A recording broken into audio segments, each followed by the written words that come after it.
बिस्मिल्लाहिर्रहमानिर्रहीम। अस्सलाम वालेकुम। आज हम बनाएंगे पकोड़े। इसके लिए हमें चाहिए पालक, कैबज, प्याज, आलू, बेसन, सब्ज़ धनिया, अंडा और जो इसमें मसाले ऐड करने हैं।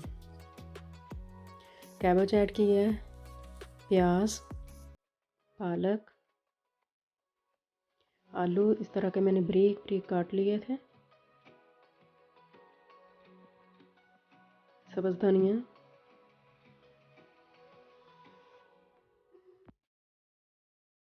अब इन सारी चीज़ों को मिक्स कर लेना है।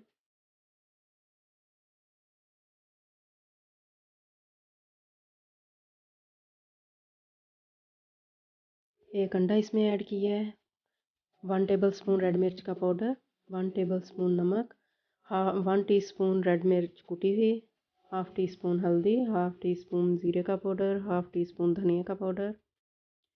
बेसन मैंने 1.5 कप ऐड किया इसमें। अब इनको पहले अच्छी तरह मिक्स कर लेंगे।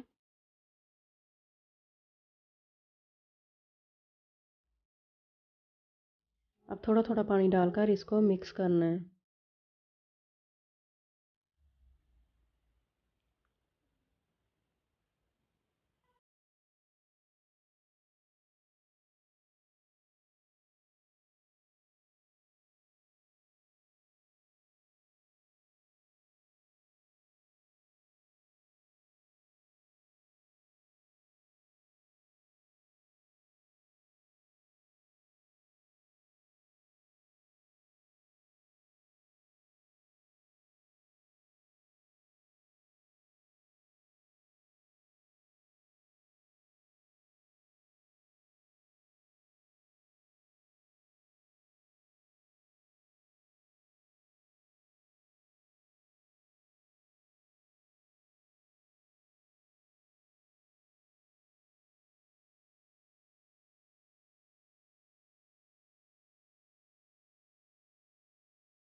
टेस्टी बने हैं। अगर आपको मेरी रेसिपी पसंद आए तो लाइक सब्सक्राइब कर देना प्लीज़। Thank you.